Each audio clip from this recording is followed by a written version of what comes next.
ना भटकेगा रास्ता, ना बदलेगा एम, कोऑर्डिनेट्स बदल देगा ज्योमेट्री का गेम। कहाँ मिलेगा एक्स, कहाँ मिलेगा वाई? चलो शुरू करते हैं आज की पढ़ाई।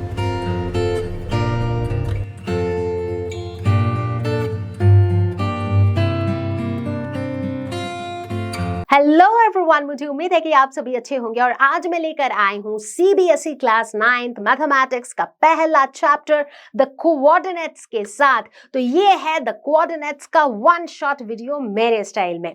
तो जैसा कि हम सभी को पता है कि क्लास 9th एनसीईआरटी की नई किताब आ चुकी है और इसीलिए नए वीडियोस का इंतजार था मेरे बच्चों को। And here I am with this new series on CBSE class 9th maths.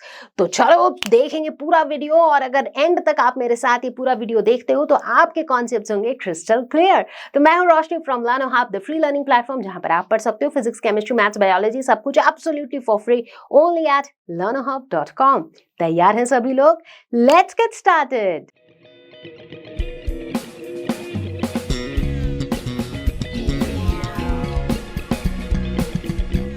Coordinate geometry क्या है? ये study of geometry using the coordinate system. Yes, मतलब दो चीजों को हम कंबाइन करने वाले हैं यहाँ पर। देखो, जैसे हम ज्योमेट्री की बात करते हैं बच्चों, तो हमारे दिमाग में क्या आता है? हमारे दिमाग में आता है कि यार एक सर्कल का एरिया निकाल सकते हैं, राइट? एक सर्कल के अंदर एक छोटे से सेक्टर का एरिया निकाल सकते हैं, हम लेंथ्स निकाल सकते हैं, चीजों के वॉल्यूम निकाल सकते हैं, डिफरेंट शेप्स के एरियाज, पेरीमीटर्स वगैरह वगैरह निकाल सकते हैं। लेकिन ज्योमेट्री में हम पोजीशन की बात नहीं करते हैं। बट अब जब हम कोऑर्डिनेट सिस्टम को ज्योमेट्री के साथ ब्लेंड कर देंगे तब हम हर एक पॉइंट की पोजीशन की भी बात कर पाएंगे। फॉर इंस्टेंस, लेट्स से हमारे पास ये बॉक्स है। इस बॉक्स की वॉल्यूम की बात तो हम कर ही सकते थे पहले भी, राइट? ज्योमेट्री से भी हम इसकी वॉल्यूम तो निकाल ही सकते थे। बट इस बॉक्स की पोजीशन की बात, इस बॉक्स पर लोकेटेड हर एक पॉइंट का पोजीशन, उसकी बात हम करेंगे कोऑर्डिनेट सिस्टम के साथ। सो बेसिकली कोऑर्डिनेट ज्योमेट्री में हम हर एक पॉइंट की पोजीशन की बात करेंगे डिटेल में, और जिसके लिए हमें कोऑर्डिनेट एक्सिस का काफी अच्छा आइडिया पहले ही हो जाना चाहिए। इमेजिन करो, गूगल मैप्स नहीं है, मोबाइल्स नहीं है, स्ट्रीट नेम्स भी नहीं है, और आप खड़े हो मार्केट के एक किसी पॉइंट पर और आपको एक स्पेसिफिक दुकान तक पहुंचनी है। कैसे पहुंचोगे? वही हमारे ट्रेडिशनल तरीके से east west north south directions की हेल्प से, कि भाई आप नॉर्थ की तरफ 100 मीटर चलो, उसके बाद आप ईस्ट की तरफ जाओ और फिर आप 500 मीटर चलो, फिर आप वेस्ट की तरफ जाओ एंड सो ऑन, राइट? इस तरीके से आप उस स्पेसिफिक दुकान तक पहुंच सकते हो। इससे भी ज्यादा शॉकिंग बात यह है कि हजारों सालों पहले ये सिस्टम जो है हमारे भारत में यूज हो रहा था। हालांकि आज के डेट में कोऑर्डिनेट ज्योमेट्री को हम डिस्कार्टिस से कनेक्ट करते हैं। इनफैक्ट कोऑर्डिनेट ज्योमेट्री का जो नाम है वो भी डिस्कार्टिस से ही आया है।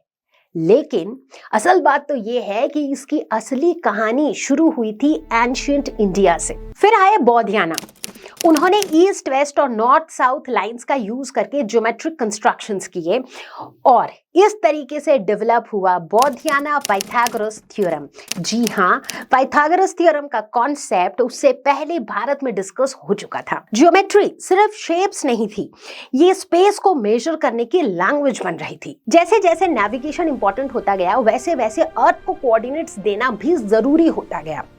एंशिएंट इंडिया में उज्जयिनी को माना गया सेंट्रल लॉन्गिट्यूड मेरिडियन, यानी कि बाकी लोकेशंस की पोजीशंस को उसके रिस्पेक्ट में मेजर किया जाता था। फिर आए ग्रीक मैथमेटिशियन टोलेमी, जिन्होंने हजारों लोकेशंस के लैटिट्यूड्स और लॉन्गिट्यूड्स को डिस्क्राइब किया, इंक्लूडिंग द उज्जयिनी। फिर आए आर्यभट्ट, उन्होंने ग्रीक कॉर्ड्स को रिप्लेस किया साइंस से। इससे हजारों लोकेशंस के, इनफैक्ट सभी लोकेशंस के कोऑर्डिनेट्स को कैलकुलेट करना बहुत इजी हो गया। और सिर्फ अर्थ ही नहीं, उन्होंने स्काई को भी मैप किया यूजिंग सेलेशियल कोऑर्डिनेट्स। अब स्टोरी में एंट्री होती है ब्रह्मगुप्ता। ये वही मैथमेटिशियन है जिन्होंने जीरो और नेगेटिव नंबर्स को प्रॉपर मैथमेटिकल आइडेंटिटीज की तरह फॉर्मलाइज किया। जरा सोचो, कोऑर्डिनेट प्लेन का जो सेंटर है, ओरिजिन, वो 0 है। लेफ्ट की तरफ जाने वाली एक्सिस और नीचे की तरफ जाने वाली एक्सिस रिप्रेजेंट करते हैं नेगेटिव नंबर्स को। तो ये जो 4 क्वाड्रेंट वाला कोऑर्डिनेट प्लेन है, क्या ये नेगेटिव नंबर्स के बिना कभी हो पाता? नहीं हो पाता। सो कोऑर्डिनेट ज्योमेट्री का फाउंडेशन ही अधूरा रह जाता अगर जीरो और नेगेटिव नंबर्स ना होते। ब्रह्मगुप्ता काम अरेबिक में ट्रांसलेट हुआ सिंध हिंद के नाम से। इंडिया का उज्जैनी अरेबिक ज्योग्राफी में अरीन बन गया। अल बिरूनी नाम के स्कॉलर इंडिया आए, सिद्धांताज स्टडी किए, इंडियन ट्रिग्नोमेट्री का यूज करके उन्होंने सिटीज के कोऑर्डिनेट्स कैलकुलेट किए। इनफैक्ट बाद में आए ओमर खय्यम, जिन्होंने ज्योमेट्री के हेल्प से अलजेब्रा के प्रॉब्लम सॉल्व करने शुरू किए। और फाइनली यूरोप में फॉर्मेट एंड रेने डेस्कार्टेस ने आइडिया को फॉर्मलाइज किया। उन्होंने कहा कि किसी भी पॉइंट को सिर्फ दो नंबर से पूरी तरह से डिस्क्राइब किया जा सकता है, x coordinate and y coordinate, और इसी तरीके से जन्म हुआ मॉडर्न कोऑर्डिनेट ज्योमेट्री का। तो नेक्स्ट टाइम जब आप ग्राफ पेपर पर एक पॉइंट प्लॉट करो या फिर गूगल मैप्स पे कोई लोकेशन चेक करो तो याद रखना कोऑर्डिनेट ज्योमेट्री की हिस्ट्री सिर्फ यूरोप तक नहीं जाती है, बल्कि जाती है एंशिएंट भारत की एस्ट्रोनॉमी, ज्योमेट्री, ट्रिग्नोमेट्री और जीरो की डिस्कवरी तक। तो कहानी तो बहुत हुई, अब आते हैं सीधे कोऑर्डिनेट ज्योमेट्री के कॉन्सेप्ट्स पे। तो चलो सबसे पहले सीखते हैं कोऑर्डिनेट्स को। लेट अस से एक बहुत ही organised, nicely, neatly maintained residential society है जहां पर बहुत सारे घर बने हुए हैं, बहुत सारे स्ट्रीट्स हैं और हर स्ट्रीट पर लेट्स से अराउंड 12 हाउसेस हैं। ठीक है, तो ये जो स्ट्रीट्स हैं, ये स्ट्रीट्स की नेमिंग ऐसे है A B C D and so on. Her street में जो घर हैं उनको भी नंबर्स अलॉटेड हैं, like house number 1 2 3 4 and so on. ठीक है, अब हमें पता है कि रोहन जो है वो 5वें स्ट्रीट के चौथे घर पे रहता है। ठीक है, तो अब इसे बड़ी आसानी से हम कैसे कह सकते हैं, 5वां street is street number E and 4th house is house number 4। So अगर मैं E4 मेंशन करूं तो ये जो दो डिजिट्स हैं E एंड 4, ये दो चीजें मुझे वेरी स्पेसिफिकली बता रही हैं कि मैं किस लोकेशन की बात कर रही हूँ। E4 का मतलब ही है कि 5 नंबर वाला स्ट्रीट और 4th नंबर वाला घर, E4, राइट।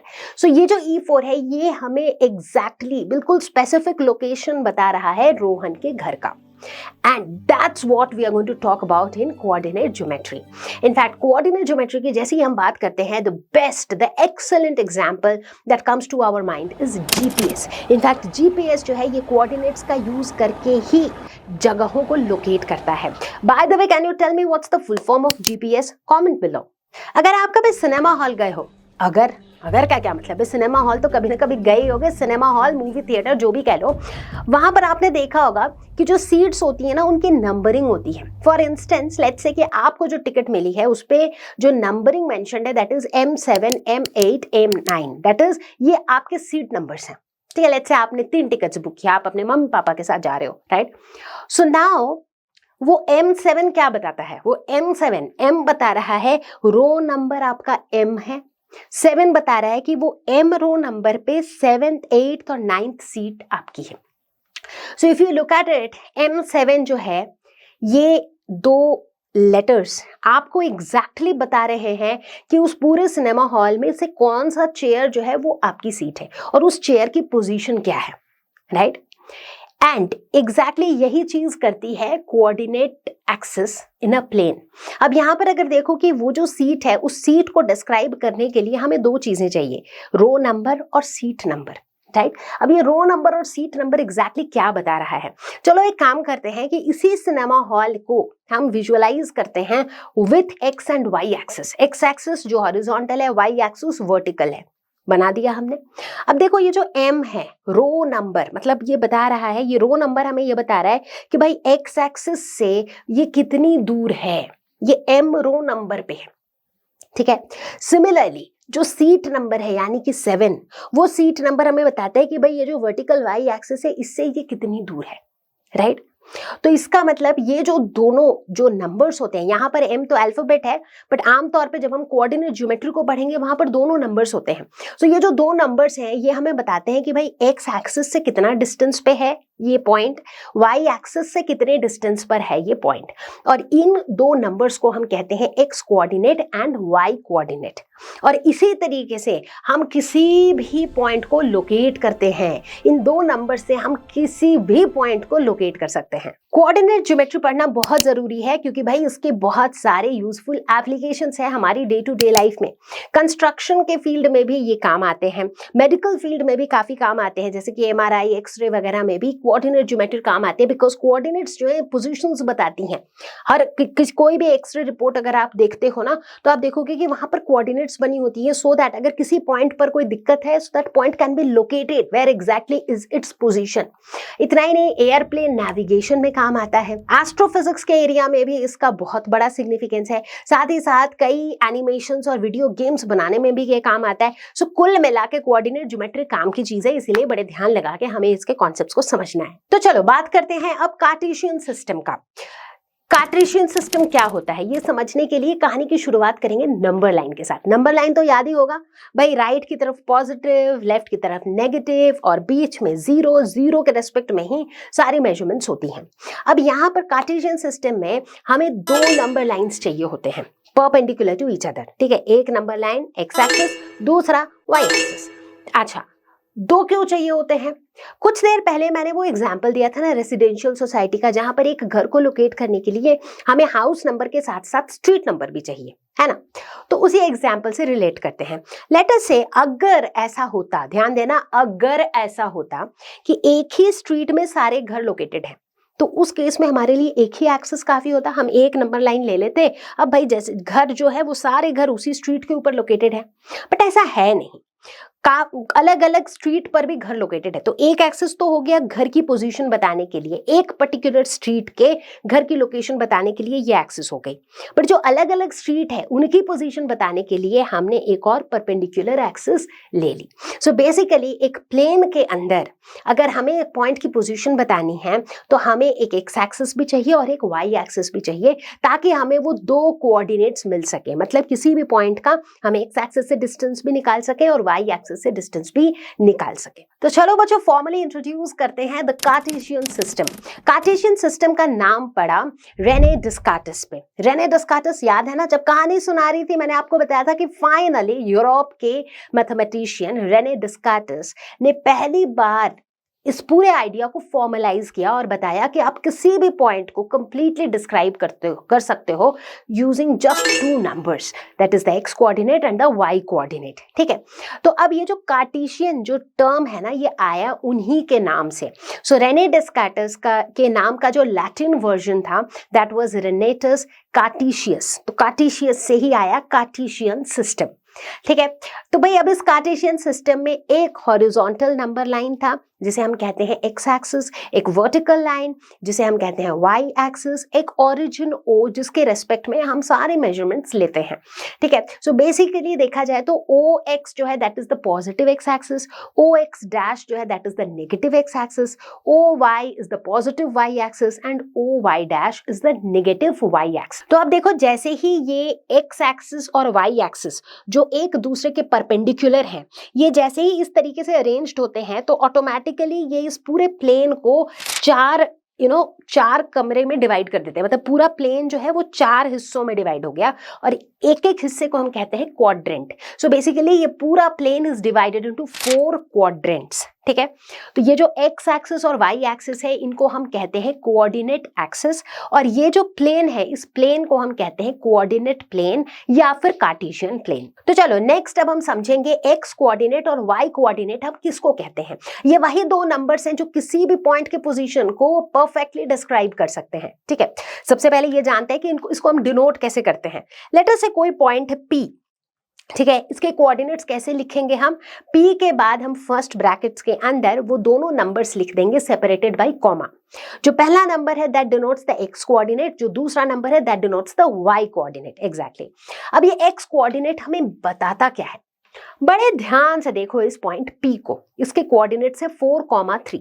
सो 4 इसका एक्स कोऑर्डिनेट है। एक्स कोऑर्डिनेट मतलब एक्स एक्सिस पर ये 4 पर इसकी पोजीशन है, एक्स एक्सिस पर नहीं है पोजीशन इसकी, मतलब एक्स एक्सिस पर जो पॉइंट 4 है उस पॉइंट 4 के कॉरेस्पॉन्डिंग इसकी पोजीशन है, ठीक है।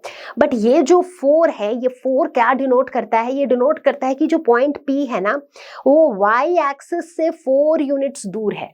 मतलब जो x कोऑर्डिनेट है वो एक्चुअली आपको बताता है कि y एक्सिस से उस पॉइंट की डिस्टेंस कितनी है। नाम है x कोऑर्डिनेट। x कोऑर्डिनेट नाम क्यों है? क्योंकि वो जो पॉइंट है, वो जो 4 है ना, that is on the x axis, ठीक है। बट ये x कोऑर्डिनेट हमें बताता क्या है कि y एक्सिस से ये कितनी दूर है। बात समझ में आई? Interesting, isn't it? अब इसी तरीके से y कोऑर्डिनेट की बात करते हैं। अब देखो इस पॉइंट P का y कोऑर्डिनेट है 3, राइट? तो y एक्सिस पे जाके 3 ढूंढ लिया। अब 3 के कॉरस्पॉन्डिंग एक लाइन खींची। अब ये 3 के कॉरस्पॉन्डिंग की लाइन और 4 x एक्सिस के 4 के कॉरस्पॉन्डिंग की लाइन जिस पॉइंट पर मीट करी वही पॉइंट हो गया पॉइंट P। बात समझ में आई? अब y कोऑर्डिनेट की कहानी देखो। y कोऑर्डिनेट की वैल्यू थी 3। ये 3 क्या बताता है कि x एक्सिस से पॉइंट P की दूरी कितनी है। So that's the concept of x coordinate and y coordinate।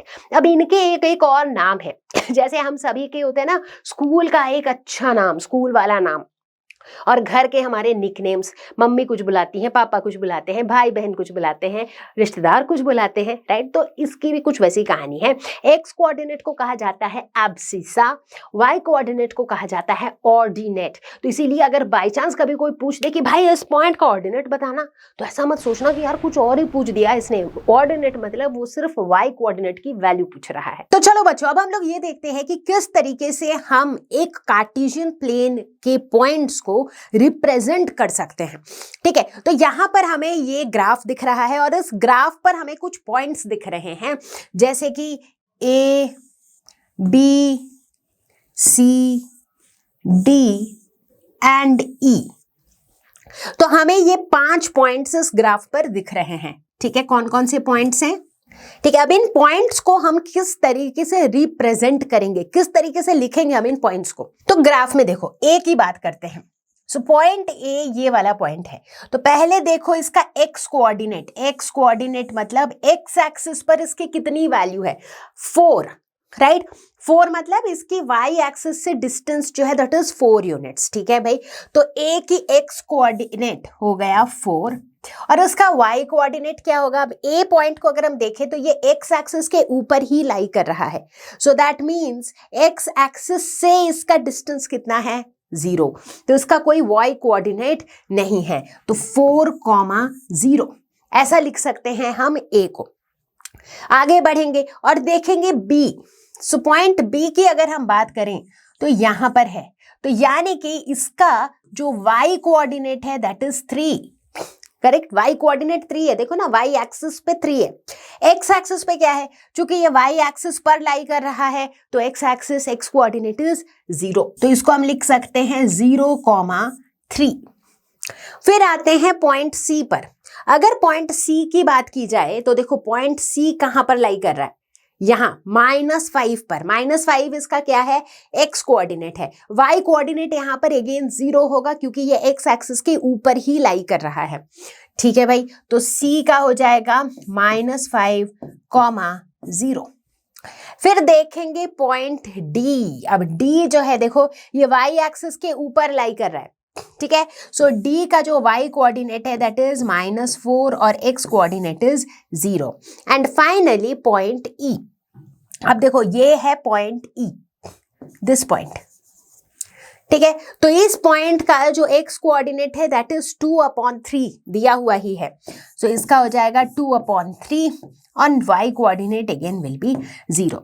तो बेसिकली इस क्वेश्चन में, इस ग्राफ में जितने भी पॉइंट्स थे वो सारे के सारे पॉइंट्स या तो x एक्सिस पर लाई कर रहे थे या फिर y एक्सिस पर लाई कर रहे थे, जिसकी वजह से इनका एक कोऑर्डिनेट 0 ही था। या तो x कोऑर्डिनेट 0 था या फिर y कोऑर्डिनेट 0 था, ठीक है। तो एटलीस्ट समझ में आ गया कि हम कैसे इनको रिप्रेजेंट करते हैं। तो किसी भी पॉइंट P को रिप्रेजेंट करने का सिंपल सा तरीका होता है, हमने पॉइंट P लिखा, ब्रैकेट के अंदर x, y, यानी कि x कोऑर्डिनेट की वैल्यू, y कोऑर्डिनेट की value. This is how we represent any point on the coordinate plane. तो बच्चों जैसे ही हम x कोऑर्डिनेट और y कोऑर्डिनेट की बात करते हैं तो वहां पर एक कॉन्सेप्ट आता है ऑर्डर्ड पेयर का।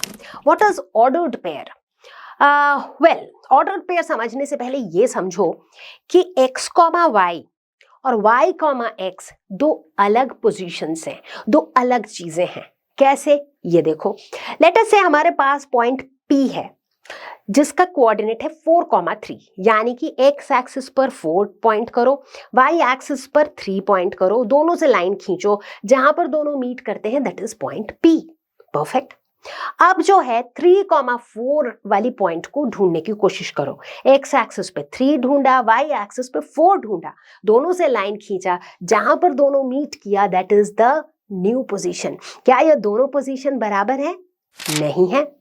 इसका मतलब 3,4, 4,3 are not the same and that is why x, y, y, x is not the same and that is why the order is important। भाई अगर x, y लिखा है इसका मतलब x, y ही है, उसको y, x नहीं लिख सकते हैं। and that's the concept of ordered pair। तो x, y is called an ordered pair क्योंकि ये जो पेयर है ना, x और y का जो पेयर है, इनका ऑर्डर भी इंपॉर्टेंट है। हाँ, अब आप ये जरूर कह सकते हो कि मैम अगर ऐसा हुआ कि x और y की वैल्यू सेम है, फॉर एग्जाम्पल हमारे पास कोई पॉइंट है 4,4, तब क्या? भाई ये तो बहुत ही सिली क्वेश्चन हो गया। 4,4 है, अब दोनों ही 4 है, तो 4,4 के केस में 4 कौन सा 4 आगे लिखो पीछे लिखो, इट डजंट मैटर। तो चलो अब बात करेंगे हम regarding plotting the point. Plotting the point का मतलब क्या है? पॉइंट को प्लॉट करना। प्लॉट करना बोले तो placing a point in the plane knowing the coordinates. अगर हमें किसी पॉइंट का कोऑर्डिनेट्स पता है तो हम उस पॉइंट को कोऑर्डिनेट प्लेन में बिठा सकते हैं उसके सही जगह पर, और उसी को हम कहते हैं प्लॉटिंग द पॉइंट, जो कि यहां पर भी लिखा हुआ है placing a point in coordinate plane knowing the coordinates. तो यहां पर कुछ एग्जांपल्स हैं। लोकेट पॉइंट्स, ये सारे पॉइंट्स हमको इस प्लेन पर लोकेट करना है, ठीक है। तो ये हमारा कोऑर्डिनेट प्लेन है, let's say this is the origin. अब लेटर से ये जो एक एक बॉक्सेस है ना, इसको हम एक एक यूनिट मान लेते हैं। सो this is one box, let's say it is 1, 2, 3, 4 and 5। Similarly ये नेगेटिव एक्स एक्सिस की तरफ -1, -2, -3, -4 एंड -5। ठीक उसी तरीके से वाई एक्सिस पर भी हम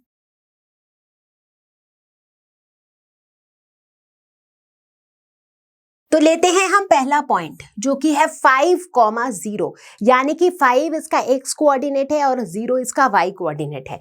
x कोऑर्डिनेट इज 5, यानी कि ये पॉइंट यहां पर होगा। तो ये जो पॉइंट है, दिस पॉइंट विल बी 5,0।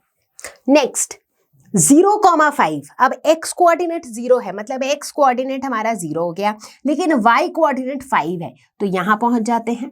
तो ये वाला पॉइंट हो जाएगा 0,5। नेक्स्ट देखते हैं 2,5, यानी कि x कोऑर्डिनेट 2 है, तो x एक्सिस पर 2 यहां पे है, ठीक है, और y कोऑर्डिनेट पर 5 यहां पर है। तो इस 5 से एक लाइन खींचो, इस 2 से एक लाइन खींचो, तो ये दोनों जिस पॉइंट पर मीट कर रहे हैं, जो कि ये वाला पॉइंट है, दैट इज 2,5। ठीक है, मतलब इसका 2 देख लिया, इसका 5 देख लिया, तो 5 के कॉरस्पॉन्डिंग 2 के कॉरस्पॉन्डिंग हमने लाइन बना लिया, एंड जिस पॉइंट पर वो मीट किया दैट इज द पॉइंट। ठीक है, फिर है 5,2, यानी कि x एक्सिस पर 5, यानी कि x एक्सिस पर 5 जो कि ये वाला पॉइंट है, तो यहां से एक लाइन खींच लेते हैं, और y एक्सिस पर 2, यानी कि यहां से भी एक लाइन खींच लेते हैं। अब ये दोनों लाइन इस पॉइंट पर मीट कर रहे हैं, तो यानी कि ये वाला जो पॉइंट है दैट इज 5,2। नेक्स्ट बोल रहे हैं -3,5, -3 यानी कि x कोऑर्डिनेट -3 है, तो यहां से एक लाइन खींच लेते हैं। लाइन मेरी अब चूंकि फ्री हैंड ड्रॉ कर रही हूं तो टेढ़ी मेढ़ी भी हो रही है, इग्नोर दैट। और y कोऑर्डिनेट है 5, सो y कोऑर्डिनेट 5 मतलब यहां से लाइन खींचो, तो देखो ये दो इस पॉइंट पर मीट कर रहे हैं, so this point will be -3,5। Next is -3, -5, दोनों ही नेगेटिव है, मतलब x भी है -3 और y है -5, तो x से हमने खींच लिया एक लाइन, y से हमने खींच लिया एक लाइन, दोनों ने यहाँ पर मीट किया, सो ये वाला पॉइंट हो गया -3, -5। सही है, ठीक है। फिर है लास्ट वन 5 कॉमा -3, मतलब एक्स एक्सिस का 5, this that is this point, यहां से खींच लो लाइन, और वाई एक्सिस पे -3 यानी कि ये वाला पॉइंट। सो यहां से एक लाइन खींचो, अब दोनों इस पॉइंट पर मीट कर रहे हैं, सो दिस विल बी 5 कॉमा -3, ठीक है। तो इस तरीके से हम ये सभी पॉइंट्स को, सिर्फ इन्हीं पॉइंट्स को नहीं, कभी भी अगर हमारे पास पॉइंट के कोऑर्डिनेट्स दिए हुए हैं तो हम उन्हें बिंदास कोऑर्डिनेट प्लेन पर प्लॉट कर सकते हैं। तो चलो मेरे प्यारे बच्चों, अब देख लेते हैं एक एग्जाम्पल, ठीक है। एग्जाम्पल कहता है plot the points x y given in the following table. एक टेबल दिया हुआ है जहां पर एक्स और वाई की वैल्यूज दी हुई हैं, एक्स और y as in x coordinate और वाई कोऑर्डिनेट की वैल्यूज दी हुई हैं, choosing suitable units of distance on the axis. अब ये लेट्स से हमारा कोऑर्डिनेट एक्सिस है, हमने इसको ओरिजिन ले लिया, ये हमारा पॉजिटिव एक्स एक्सिस, इधर हमारा नेगेटिव एक्स एक्सिस, इधर हमारा पॉजिटिव वाई एक्सिस और नीचे की तरफ हमारा नेगेटिव वाई एक्सिस, ठीक है। So that's our coordinate plane. अब हमें इसमें ये सारे पॉइंट्स को प्लॉट करना है, तो इसमें एक बहुत क्रूशियल चीज होती है कि सूटेबल यूनिट्स ऑफ डिस्टेंस को चूज करना। जैसे मान लो अगर मुझे 1.25 की वैल्यू दिखानी है, अब अगर मैंने इसको 1 यूनिट मान लिया तो 0.25 लेने में मुझे थोड़ी सी दिक्कत आएगी। सिमिलरली अगर पेपर में we have a scope, right, कि भाई कहाँ तक हम जा सकते हैं। मान लो हमें 250 पॉइंट को प्लॉट करना है, तब अगर हम 1 2 3 4 ऐसे यूनिट्स लेके चलेंगे 1 2 3 4 5 6 फिर तो आप समझ ही रहे हो 250 कहाँ पे जाके आएगा।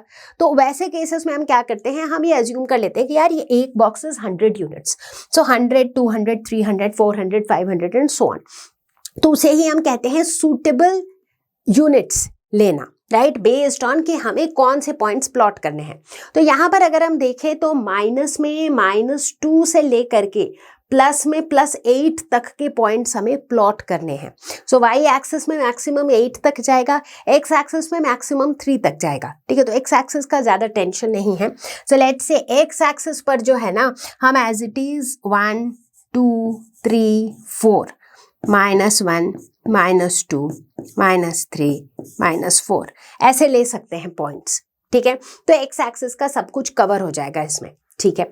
वाई एक्सिस में देखा जाए तो -1 से लेकर के 8 तक के मेजरमेंट्स हैं, राइट। तो अगर हम 1 1 लेते हैं तो 1 2 3 4 5 6 7 8 ऐसे तो आ जाएगा इसमें, राइट। तो चलो ऐसे ले लेते हैं 1 2 3 4 5 6 7 8, इधर हो जाएगा -1 -2 -3 -4, उससे ज्यादा की जरूरत है नहीं, ठीक है। तो चलो आप पॉइंट्स को प्लॉट करना शुरू करेंगे। तो सबसे पहला पॉइंट जो है दैट इज दिस पॉइंट, जिसकी एक्स कोऑर्डिनेट की वैल्यू है -2। अब एक्स कोऑर्डिनेट पे -2 यहां पर है, वाई कोऑर्डिनेट में 8 जो कि यहां पर है, ठीक है। तो यहां से लाइन खींचो, यहां से लाइन खींचो, दो पॉइंट जहां पर मीट करता है दैट इज -2, 8। सिंपल। कोई डाउट होना तो नहीं चाहिए यार, बहुत ही बच्चों वाली चीजें हैं, बट स्टिल हम इसको अच्छे से प्रैक्टिस कर लेंगे ताकि कोऑर्डिनेट प्लेन के बेसिक्स के बारे में कोई डाउट ना रहे और फिर हम आगे बढ़ सके, ठीक है। अब दूसरे पॉइंट को अगर हम देखें, सो इट इज -1, 7, मतलब x coordinate is -1, so this is -1 and y coordinate is 7। तो इनको अगर हमने ज्वाइन किया तो हम देखेंगे ये इस पॉइंट पर मीट कर रहे हैं। तो ये जो पॉइंट है दैट इज -1, 7, ये भी हो गया। अब चलते हैं तीसरे पॉइंट पर। तीसरा पॉइंट है 0 एंड -1.25। तो x कोऑर्डिनेट तो हो गया 0, y कोऑर्डिनेट इज -1.25। 0.25 कितना होगा? 0.25 कितना है? एक डिवीजन का 1/4 है। अब -1 और -2 के बीच में क्या है? 1 यूनिट है, बट हमें चाहिए 0.25। तो 0.25 का मतलब ही क्या है? 1/4, मतलब इसका 1/4। अब देखो 1 2 3 4, तो इसका आधा यहां तक होगा, तो इसका 1/4 विल बी समवेयर हियर। तो यानी कि ये वाला जो पॉइंट होगा, this point will be 0, -1.25। Correct, यही, क्योंकि इसका तो x कोऑर्डिनेट 0 है, सो this will be the point. ठीक है, तो ये भी क्लियर हो गया। आगे बढ़ेंगे। नेक्स्ट है 1,3, मतलब x कोऑर्डिनेट इज 1 ये है एंड y कोऑर्डिनेट इज 3, सो ये दोनों जो है यहाँ पे ज्वाइन हो रहे हैं 1,3 and the last one is 3, -1 और -1 हो गया ये, तो ये ज्वाइन कर रहे हैं यहाँ पर विच इज 3, -1। तो अभी अगर देखा जाए तो ये हमारा पहला पॉइंट था, ये हमारा दूसरा पॉइंट था, ये हमारा तीसरा पॉइंट था, ये चौथा पॉइंट था और ये 5th पॉइंट था।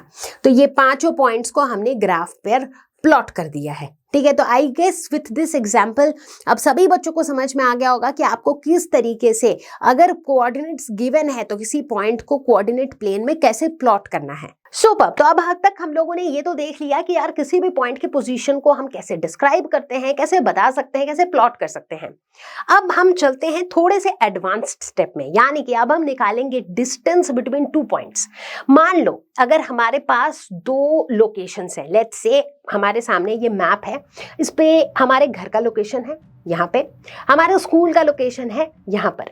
अब हमें ये पता करना है कि यार घर और स्कूल के बीच का डिस्टेंस कितना है या फिर शॉर्टेस्ट डिस्टेंस कितना है। ठीक है, कैसे निकाल सकते हैं?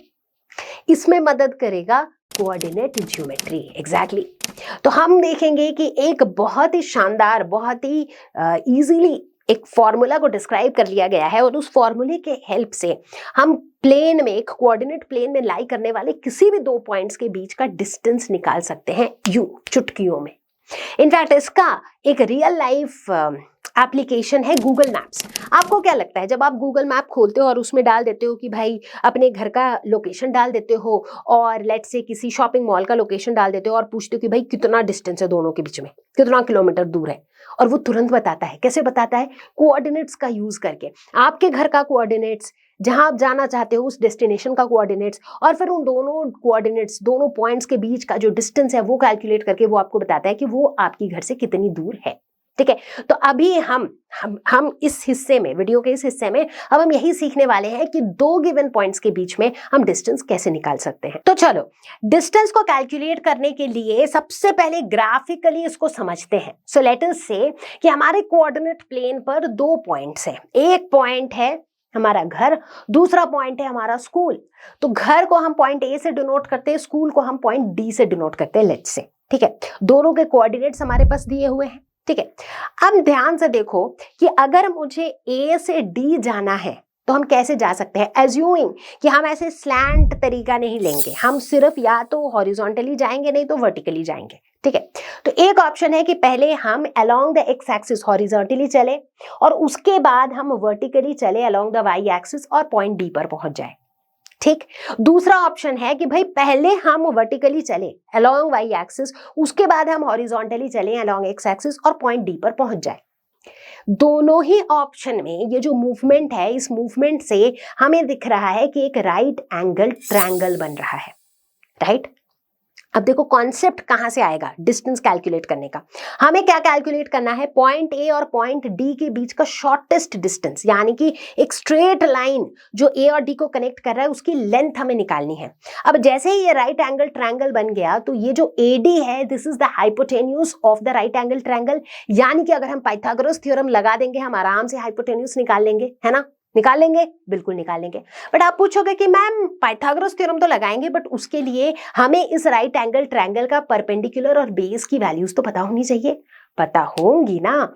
विजुअली इसको इमेजिन करो। इमेजिन क्या, आप यहाँ पे इसको देख सकते हो, यहाँ पर you can visualise it right here.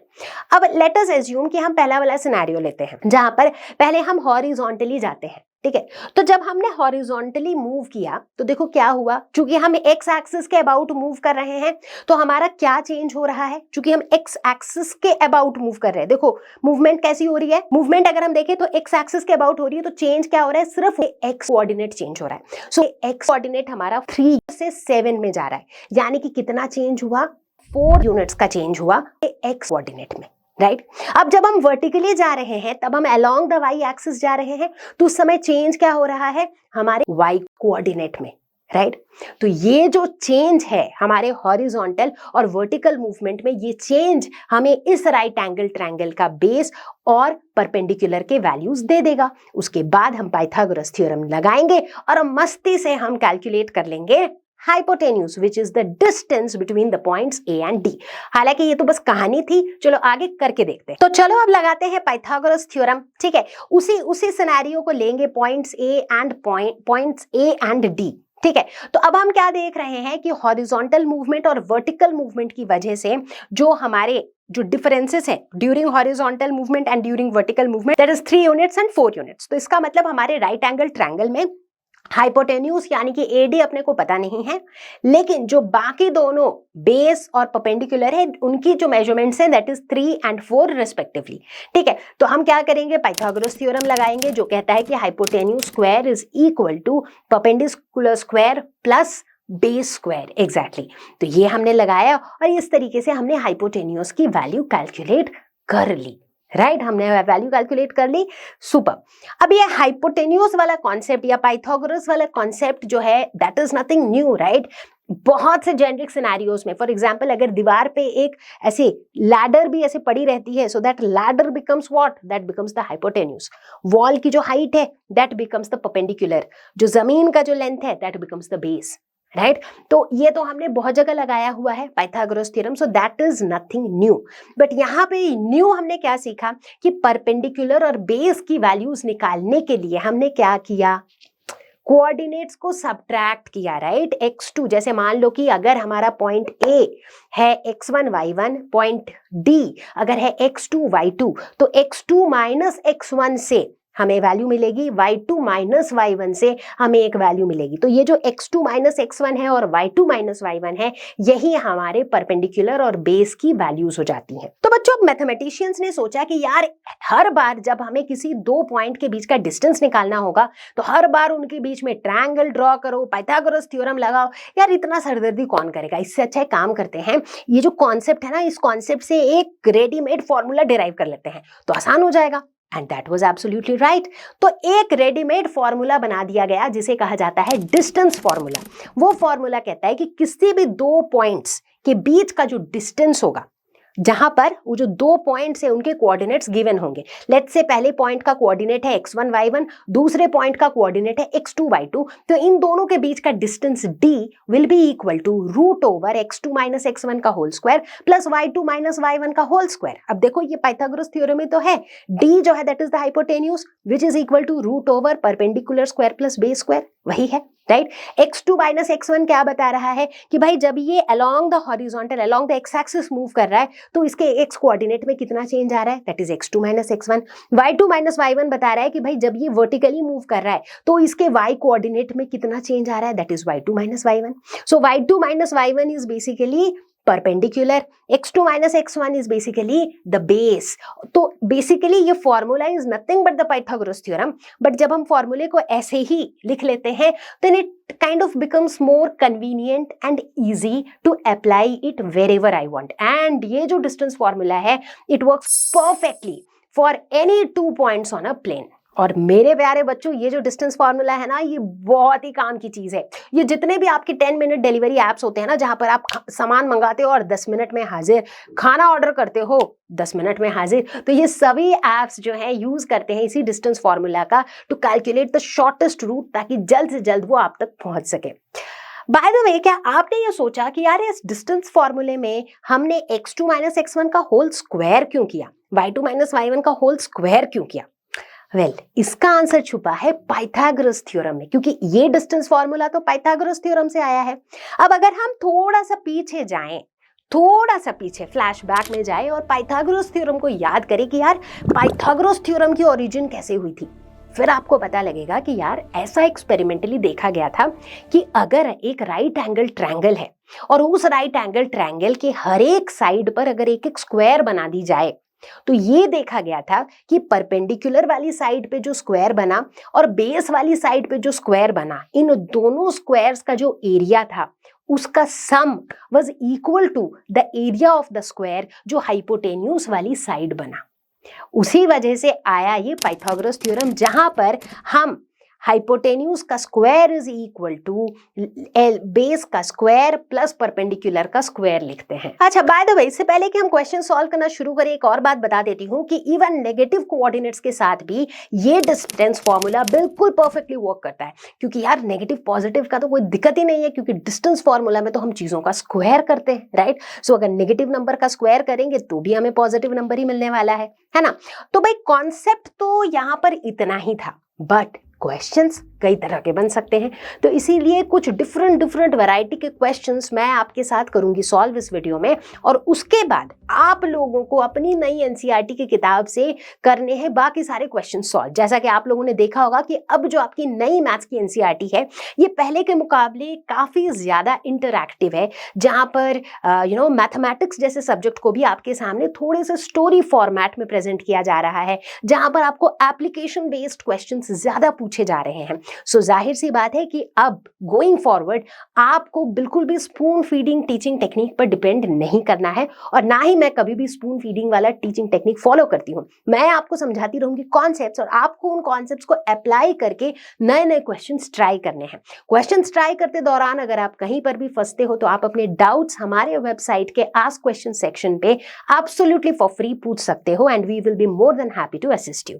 तो बच्चों, हम लोगों ने इस चैप्टर के सारे कॉन्सेप्ट्स तो कवर कर लिए हैं, but it's time to solve some questions. After all we are studying maths, और मैथ्स में सिर्फ कॉन्सेप्ट्स पढ़ के क्या होगा? कुछ भी नहीं। जब तक क्वेश्चन सॉल्व नहीं करेंगे, जब तक ज्यादा से ज्यादा क्वेश्चंस प्रैक्टिस नहीं करेंगे, तब तक कुछ नहीं होगा, है ना।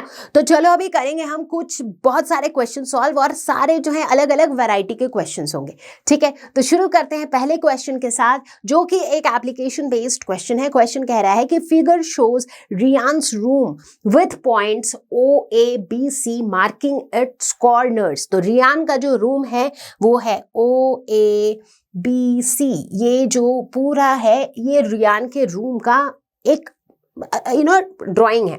जैसे देख सकते हो यहाँ पर उसकी स्टडी टेबल है, यहाँ पर एक फ्लावर पॉट है, ये वार्डरोब है, ये बेड है, यहाँ से जो है उसके घर रूम का डोर वगैरह भी है, ठीक है। क्वेश्चन कह रहा है कि the x and y axis are marked in the figure. Figure में एक्स और वाई एक्सिस मार्क्ड है, देखो यहाँ पे लिखा हुआ है this is the x axis, and ये वाला obviously is the y axis, ठीक है भाई। Referring to the figure answer the following questions. अब हमें कुछ क्वेश्चन आंसर कर रहे हैं इस फिगर को देखते हुए, ठीक है। पहला question, if D1R1 represents the door to Ryan's room, how far is the door from the left wall of the room? How far is the door from the x axis? ठीक है, पहले तो डोर को locate करो। D1R1, ये D1 है, ये R1 है, ठीक है। तो इसका मतलब ये जो है दिस इज द डोर, ठीक है। ये D1 to R1 ये जो है दैट इज द डोर। हमें क्या बताना है कि ये डोर जो है लेफ्ट वॉल से कितनी दूर है और एक्स एक्सिस से कितनी दूर है। सबसे पहले तो देखो ये डोर जो है कहाँ पे लाई कर रहा है, ये एक्स एक्सिस के ऊपर ही लाई कर रहा है। तो अगर ये एक्स एक्सिस के ऊपर ही लाई कर रहा है, इसका मतलब एक्स एक्सिस से इसका परपेंडिकुलर डिस्टेंस कितना है? 0 है, एग्जैक्टली। अगर हम फर्स्ट पार्ट को देखें, distance of door from x axis is equal to 0। एक तो समझ में आ गया, क्योंकि भाई डोर जो है जैसा कि हम देख पा रहे हैं, एक बार फिर से इस ग्राफ को बड़े ध्यान से देखो। दिस इज द डोर जिसको मैंने रेड कलर से हाईलाइट किया है, और हमें साफ साफ दिख रहा है कि ये जो डोर है ये एक्स एक्सिस के ऊपर ही लाई कर रहा है। इसका मतलब एक्स एक्सिस से इसका डिस्टेंस 0 है, ठीक है। क्वेश्चन के इसी क्वेश्चन में पूछा जा रहा है कि how far is the door from the left wall. Left wall से ये कितनी दूर है। अब देखो क्वेश्चन में दिया हुआ है कि this is the right wall. Right wall ये वाला है, तो इसका मतलब लेफ्ट वॉल ये वाला होगा, ये वाई एक्सिस होगा, ठीक है। अब हमें बताना है कि ये जो डोर है वो लेफ्ट वॉल से कितनी दूर है। अब लेफ्ट वॉल देखो कहाँ से स्टार्ट हो रहा है, ये ओरिजिन से ही तो है ये लेफ्ट वॉल। तो यानी कि मुझे बताना है कि यार ये जो D1R1 है ना, इसका यहाँ से क्या डिस्टेंस है, समझना अच्छे से। सो बोलने का मतलब है हमको ये बताना है कि ये जहाँ से ये D1 स्टार्ट हो रहा है उसका ये ओरिजिन से कितना डिस्टेंस है। ठीक है, तभी तो पता चलेगा ना लेफ्ट वॉल से कितना डिस्टेंस है। तो अब कैसे पता चलेगा कितना डिस्टेंस है? एक्स कोऑर्डिनेट देखो कितना है, +8, करेक्ट, +8। तो हम क्या लिख सकते हैं? हम लिख सकते हैं distance from left wall is equal to 8 units. Units क्यों लिखा? क्योंकि यहाँ पर ये मेंशन नहीं है कि यार क्या है, सेंटीमीटर में दिया है, फीट में दिया है, मीटर में दिया है, नहीं पता। तो हमने बोल दिया कि भाई distance from left wall will be 8 units. भाई जो भी यूनिट है उतना यूनिट तुम लगा लो, 8 यूनिट्स दूरी पर ये है। तो ये तो हमारा हो गया क्वेश्चन का पहला पार्ट। पहले पार्ट में ही एक्चुअली ये दोनों चीजें घुसी हुई थी एक ही क्वेश्चन के अंदर। अब चलते हैं सेकंड पार्ट में। What are the coordinates of D1? हमें पॉइंट D1 के कोऑर्डिनेट्स बताने हैं। तो एक बार फिर से फोकस करते हैं पॉइंट D1 पर। तो अगर D1 को हम देखें तो इसका x कोऑर्डिनेट क्या है? x एक्सिस पर इसकी पोजीशन है +8। इसका y कोऑर्डिनेट क्या है? यार ये तो x एक्सिस पर ही लाई कर रहा है, तो इसका y कोऑर्डिनेट है ही नहीं। तो यानी कि इस क्वेश्चन के सेकेंड पार्ट के लिए हम कह सकते हैं कि D1 का जो कोऑर्डिनेट्स है दैट इज +8, 0। ठीक है, तो ये दो क्वेश्चन समझ में आ गए। अब देखो इस तरह के क्वेश्चन में ना इस पिक्चर को बहुत ही बारीकी से देखना जरूरी है। क्वेश्चन नंबर 1 अभी खत्म नहीं हुआ है, इसके 2 पार्ट्स अभी भी बचे हुए हैं। So we are still at Ryan's room. Exactly third part पूछ रहा है if R1 is the point 11.5, 0। मतलब अब हमारे पास R1 के कोऑर्डिनेट्स भी आ गए हैं। D1 R1 तो याद ही होगा ना, जो उसके रूम का डोर था D1 एंड R1, ये उसका डोर है। डोर को एक बार फिर से मैं रेड लाइन से हाईलाइट कर देती हूँ। ठीक है, अच्छा अब हमारे पास D1 के कोऑर्डिनेट्स भी हैं और R1 के कोऑर्डिनेट्स भी गिवन है। ठीक है, सो D1 का कोऑर्डिनेट क्या है? D1 का कोऑर्डिनेट है 8, 0। R1 का कोऑर्डिनेट क्या है? 11.5, 0। ये हमारे पास गिवन है। ठीक है भाई, पूछा गया है how wide is the door? Door की विड्थ कितनी है? अब देखो डोर की विड्थ यानी कि ये वाली विड्थ अपने को निकालनी है। सो हम क्या करेंगे? R1 माइनस D1 कर देंगे, राइट। सो देयरफॉर डोर की विड्थ कितनी हो जाएगी? डोर की विड्थ हो जाएगी 11.5 माइनस 8, दैट इज 3.5 यूनिट्स।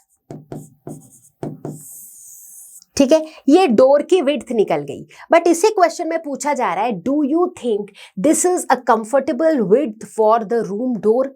आपको क्या लगता है कि क्या ये एक कंफर्टेबल विड्थ है किसी रूम के दरवाजे के लिए? अब उसके लिए हमें देखना पड़ेगा कि यार रूम का साइज क्या है। ठीक है, अब अगर वापस हम इस ग्राफ को देखें तो देखो रूम का साइज क्या है?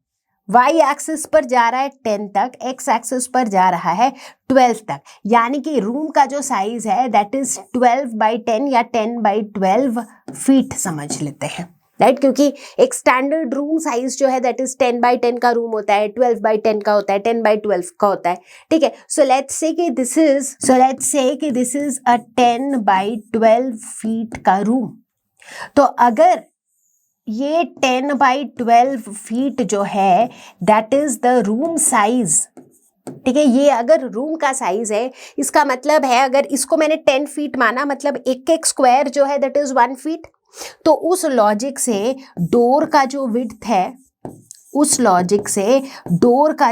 है that is equal to 3.5 feet. अब स्टैंडर्ड डोर का साइज क्या होता है? 2 से 3 फीट के बीच में होता है। तो इसका मतलब this is a comfortable width of the door. ठीक है, ये हमने आंसर कर लिया। एक और पार्ट है, if a person in a wheel chair wants to enter the room will he or she be able to do easily? अगर किसी को व्हील चेयर से एंटर करना है तो क्या वो एंटर कर पाएगा इस डोर से? अब देखो नॉर्मली व्हील चेयर की विड्थ कितनी होती है, किसी को आइडिया है? जैसे अभी हमने बताया कि एक नॉर्मल रूम साइज, जो ये रूम साइज है दैट इज 10/12 रूम साइज में जो स्टैंडर्ड जो डोर का विड्थ होता है दैट इज 2 से 3 फीट। सिमिलरली व्हील चेयर का जो स्टैंडर्ड विड्थ होता है that is 2 to 2.5 feet, correct. अब ये कितना है? ये है 3.5 फीट। तो यानी कि व्हील चेयर वाले इंसान भी इस डोर से आराम से एंटर कर सकते हैं। So can he go easily? Yes, he can go easily. Right. So देखो these are very nice application based questions, क्योंकि मैथ्स के क्वेश्चंस का मतलब सिर्फ ये नहीं है कि भाई कोऑर्डिनेट प्लेन बनाया और पॉइंट्स प्लॉट करते चले जा रहे हैं। ये भी जानना जरूरी है कि इसको किस तरीके से हम हमारे डे टू डे लाइफ में रिलेट करेंगे। इनफैक्ट दैट्स द रीजन, अभी जब मैंने पहले चैप्टर की वीडियो बनाई है नई एनसीईआरटी किताब से, तो मुझे ऐसा लगा the NCERT textbook has changed for good. इसमें मुझे application based examples, application based questions दिख रहे हैं, which is really good, which helps you to relate what you study versus what you see around yourself, right. तो इसीलिए यहाँ पर आपको समझ में आ रहा है कि यार कोऑर्डिनेट्स का एप्लीकेशन कैसे हो रहा है ना। चलो अब इसी के साथ आगे बढ़ेंगे, देखेंगे इसका पार्ट 4। सो पार्ट 4 में पूछा जा रहा है इफ B1 जिसकी कोऑर्डिनेट है 0,1.5, ठीक है, इफ B1 एंड B2 की कोऑर्डिनेट है 0,4। कहां पर है B1 और B2? ये रहा B2, ये रहा B1, ठीक है। सो B1 और B2 यहां पर है, ये है B2 का पॉइंट, ये है B1 का पॉइंट, ठीक है। Represent the ends of the bathroom door. Is bathroom door narrower or wider than the room door? बताना क्या है, रूम डोर का विड्थ तो हमने निकाल ही लिया है, सो this is the room door, है ना। अब हमें बाथरूम डोर का विड्थ निकालना है, तो चलो बाथरूम के डोर को हम इस पिंक कलर से हाईलाइट कर देते हैं, ठीक है। So what is this? This is the bathroom door, ठीक है। तो बाथरूम का डोर का विड्थ निकालेंगे पहले। अभी हम क्या निकाल रहे हैं? हम निकाल रहे हैं बाथरूम डोर विड्थ। सो बाथरूम डोर की विड्थ क्या हो जाएगी? अब देखो ये B1 और B2 दोनों ही जो है ये y एक्सिस पर लाई कर रहे हैं, करेक्ट। अब दोनों का ही x कोऑर्डिनेट 0 है, राइट। सो जो y कोऑर्डिनेट का डिफरेंस है बेसिकली 4 में से अगर हम ये 1.5 माइनस कर देंगे तो हमें बाथरूम के डोर का विड्थ मिल जाएगा। So this will be 4 minus 1.5 which is equal to 2.5 units. अब यूनिट्स क्यों ही लिखना है? क्योंकि हमने देख लिया है 1 यूनिट यहाँ पर is 1 feet. So bathroom door का विड्थ हो जाएगा 2.5 फीट। अब इस 2.5 फीट को आप मेन रूम डोर के विड्थ से कंपेयर कर लो, छोटा है उससे, बिल्कुल छोटा है। सो देयरफॉर हम क्या कह सकते हैं कि बाथरूम डोर जो है दैट इज नैरोअर, वो नैरो है देन रूम डोर। मुश्किल था? बिल्कुल भी नहीं था, काफी सिंपल छोटे छोटे क्वेश्चंस थे। ज्यादा इंपॉर्टेंट पार्ट था इस ग्राफ को अच्छे से समझ पाना, right. So that was the more crucial part in this question. अगर आपको स्क्रीनशॉट लेना हो ले लो।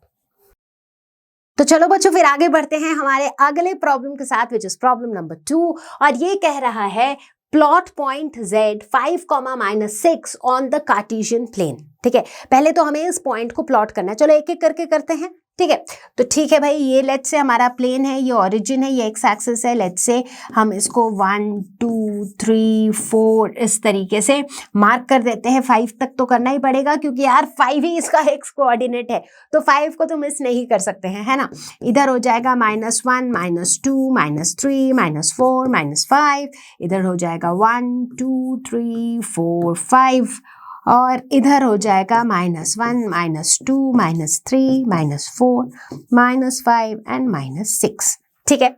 तो मोटा मोटी हमने ग्राफ को तो मतलब प्लेन को तो रेडी कर लिया। अब 5, -6 यानी कि 5 यहाँ पर है, -6 यहाँ पर है, ठीक है।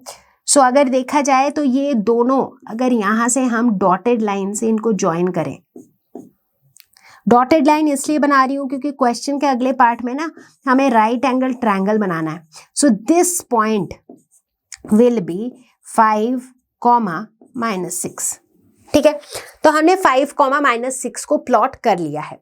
Construct a right angle triangle IZN and find the lengths of the triangle sides, ठीक है। अब ये कौन सा पॉइंट है? ये पॉइंट Z है, राइट, क्योंकि हमने पॉइंट Z को प्लॉट किया है। 5, -6. सो दिस इज पॉइंट Z। और अब हमें एक राइट एंगल ट्रायंगल बनाना है जिसका नाम है IZN।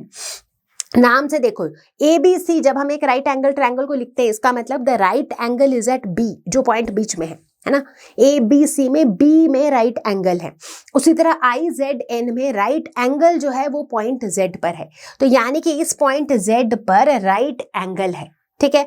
अगर यहीं पर राइट एंगल है तो इसका मतलब ऐसे बनेगा राइट एंगल। तो यानी कि इस ट्रायंगल का एक साइड ये बन जाएगा, इसीलिए उस समय मैंने डॉटेड लाइन से किया था। तो एक साइड बन गया ये, दूसरा साइड बन जाएगा ये, तभी तो राइट एंगल बन पाएगा, है कि नहीं। 90 डिग्री तभी तो बन पाएगी। तो चलो एक साइड बन गया ये। अब मुझे इसको एक राइट एंगल ट्रायंगल बनाना है, तो यानी कि इन दोनों पॉइंट्स को आपस में जोड़ना पड़ेगा, ठीक है। तो अब ये हो गया, let us name this as I, ये तो Z है ही, और ये हो गया N। तो अब जो है देखा जाए तो IZN जो है हमारा एक राइट एंगल ट्रायंगल बन गया। तो ये क्या बन गया, ये बन गया राइट एंगल्ड ट्रायंगल, ठीक है। तो ये एक राइट एंगल ट्रायंगल बन गया, ठीक है। अब सेकंड पार्ट में बोला जा रहा है find the lengths of the 3 sides, इनके तीनों साइड्स का लेंथ निकालना है, यानी कि IN की लेंथ निकालनी है, NZ की लेंथ भी निकालनी है, और IZ की लेंथ भी निकालनी है, ठीक है। तो ये निकाल दिया तो हमारा सॉल्यूशन हो गया खत्म, ठीक है। तो आई होप विद दिस आपको समझ में आ गया कि इस क्वेश्चन में क्या पूछा जा रहा है और क्या करना है, ठीक है। अब यहाँ पर हम बिंदास यूज करेंगे डिस्टेंस फॉर्मूला का, ठीक है, क्योंकि देखो तीनों के जो कोऑर्डिनेट्स है ना वो अपने को पता है। आई का कोऑर्डिनेट क्या है, एक्स एक्सिस पर पॉइंट लाई कर रहा है, एक्स कोऑर्डिनेट है 5, वाई कोऑर्डिनेट 0। एन का कोऑर्डिनेट क्या है, वाई एक्सिस पर लाई कर रहा है, तो x coordinate is 0, y coordinate is -6, और जेड का तो हमें गिवन ही था 5, -6, तीनों के कोऑर्डिनेट्स पता है। तो कोई भी दो पॉइंट के बीच का डिस्टेंस हम डिस्टेंस फॉर्मूला से निकाल लेंगे, वेरी सिंपल। चलो इसको सॉल्व कर लेते हैं, इसी बहाने डिस्टेंस फॉर्मूला अप्लाई करने की प्रैक्टिस भी हो जाएगी। तो चलो सबसे पहले निकालते हैं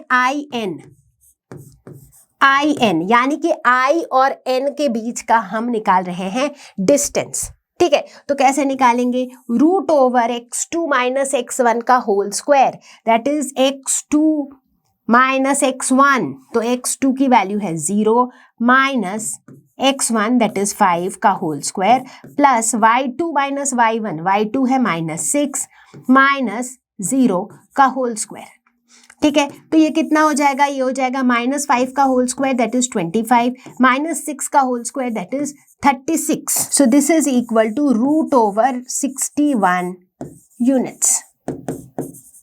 तो एक लेंथ तो निकल आई, तो IN की कहानी हो गई। अब चलते हैं NZ की तरफ। NZ में कैसे निकालेंगे, देखो ये रहा N और ये रहा Z, ठीक है। तो ये N के कोऑर्डिनेट्स को तुम x1 y1 मान लो, Z के कोऑर्डिनेट को तुम x2 y2 मान लो, ठीक है। तो ये हो जाएगा x2 - x1 दैट इज 5 -0, ये x2 - x1 इसका whole square, plus y2 - y1 that is -6 minus of -6, -6 minus of -6 इसका होल स्क्वायर, ठीक है। अब देखो -6 + 6 ये क्या हो जाएगा, दिस विल बी 0, तो ये हो जाएगा √25 which is equal to 5 units. तो ये भी लेंथ निकल आई। अब क्या निकालेंगे, अब तीसरा साइड बच गया है, तो ये भी हो गया। अब तीसरा साइड है IZ निकालेंगे। चलो IZ कहाँ पे है, ये रहा I, ये रहा Z। अब I को मान लो x1 y1, Z को मान लो x2 y2, ठीक है। तो ये हो जाएगा x2 - x1 दैट इज 5 - 5 का होल स्क्वायर, प्लस -6 माइनस 0 का होल स्क्वायर। अब यहाँ पे भी 5 - 5 तो ये 0 हो जाएगा, ये हो जाएगा √36 that is equal to 6 units. तो फिर इस तरीके से हमने इस राइट एंगल ट्रायंगल के तीनों साइड्स की लेंथ निकाल दी, एक √61, एक 5 यूनिट्स और एक 6 यूनिट्स। ठीक है, तो यहाँ पर वेरी सिंपल हमने क्या यूज़ किया, इस पूरे चीज़ को निकालने के लिए हमने सीधा सीधा डिस्टेंस फॉर्मूला का यूज़ किया। बट उससे ज़्यादा इंपॉर्टेंट और इंटरेस्टिंग इस क्वेश्चन में था इस राइट एंगल ट्रायंगल को प्लॉट करना। बहुत से बच्चे क्वेश्चन को पढ़ के ही जो है ना थोड़े कंफ्यूज से हो जाते हैं कि यार राइट एंगल ट्रायंगल किधर बनाना है, इसीलिए एक एक लाइन पढ़ो, एक एक लाइन इंप्लीमेंट करते चलो। जैसे पहले बोला गया कि भाई पॉइंट को प्लॉट करो, ठंडे दिमाग से पॉइंट को प्लॉट कर लिया। अब देखो क्या बनाने के लिए बोला जा रहा है, which is IZN। Common sense लगाओ, IZN है मतलब Z पर राइट एंगल है, तो जो पॉइंट मैंने प्लॉट किया है वहीं पे राइट एंगल होना चाहिए। ठीक है, so I guess that is it. अगर आपको स्क्रीनशॉट लेना हो तो ले लो। सुपर, तो चलो इसी स्पीड के साथ आगे बढ़ते हैं और देखते हैं क्वेश्चन नंबर 3। तो यहाँ पर आप देखोगे हर एक क्वेश्चन को मैंने चेरी पिक किया है so that each question is of a different pattern, ताकि आपको अलग अलग पैटर्न के क्वेश्चन को अप्रोच करने का तरीका समझ आए, ताकि आपसे कुछ भी क्वेश्चन पूछा जाए कोऑर्डिनेट से तो आप उसे अप्रोच कर सको सही ढंग से। ठीक है, तो ये क्वेश्चन पूछ रहा है are the points M, A and G on the same straight line. मतलब यहाँ पर 3 पॉइंट्स दिए हुए हैं M, A और G। पूछा जा रहा है क्या ये तीनों स्ट्रेट लाइन पर लाई करेंगे। ठीक है, suggest a method to check this without plotting and joining the points. But आपको इन पॉइंट्स को प्लॉट नहीं करना है, कोई बात नहीं, प्लॉट नहीं करेंगे क्योंकि प्लॉट करने में टाइम भी ज्यादा लगता है। बिना प्लॉट किए कैसे बता सकते हैं ये कि क्या ये 3 पॉइंट्स एक ही लाइन पे लाई करेंगे। थोड़ा सोच के देखो, मान लो हमारे पास कोई भी 3 पॉइंट है जो एक लाइन पर लाई करते हैं, राइट। लेटर से हमारे पास 3 पॉइंट्स हैं A, B एंड C और ये एक लाइन पे लाई करते हैं। अगर ये एक ही लाइन पर लाई करते हैं तो फिर AB प्लस BC करेंगे तो AC निकलेगा। अगर ये सेम लाइन पे लाई करते हैं तो फिर AB plus BC will always be equal to AC, right. ऐसा भले हो सकता है कि भाई A यहाँ पर है, C यहाँ पर है और B यहाँ पर है। अगर ऐसा हुआ तो भी क्या होगा, AC plus CB is equal to AB, यही होगा, राइट। अगर बाय चांस ऐसा हुआ कि यहाँ पर C है, यहाँ पर A है और यहाँ पर B है तो क्या होगा, तो CA plus AB is equal to CB होगा। But in any of the cases कि भाई कौन आगे रहेगा, पीछे रहेगा, बीच में रहेगा, वो भूल जाओ।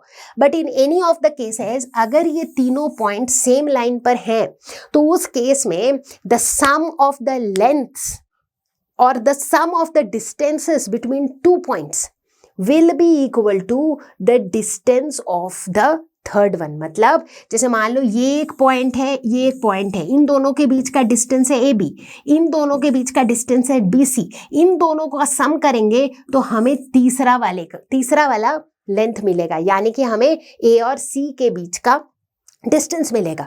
सो दिस इज ट्रू, अगर ये तीनों पॉइंट्स सेम लाइन में लाई करते हैं तो फिर इनका जो लेंथ्स होगा ना, sum of the 2 lengths will be equal to the third length. ठीक है, यही इसका मेन कॉन्सेप्ट है। समझ में आ गया ये। तो यहाँ पर हमें क्या बताना है, हमारे पास 3 पॉइंट्स हैं, एक तो है M, एक है A और एक है G।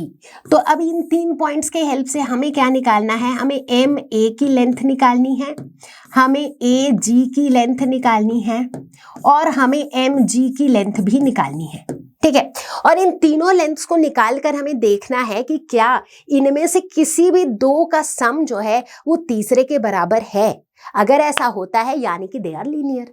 समझ में आ गया, कॉन्सेप्ट तो समझ में आ गया, ग्रेट। तो चलो अब इसे कैलकुलेट करना शुरू करते हैं। अब कैलकुलेट कैसे करेंगे, ग्राफ तो प्लॉट नहीं करना है तो हम क्या यूज करेंगे, किसी भी 2 पॉइंट के बीच का डिस्टेंस निकाल रहे हैं, डिस्टेंस फॉर्मूला एब्सोल्युटली। सो MA कैसे निकालेंगे, ये M है, ये A है, ठीक है। सो MA का डिस्टेंस कैसे निकलेगा, आप डिस्टेंस फॉर्मूला से ही निकाल लो, x2 माइनस x1 का whole square plus y2 minus y1 का होल स्क्वायर। प्लस क्यों लिख दिया है, 0 माइनस -4, तो ये हो गया √9 plus 16 that is √25 which is equal to 5।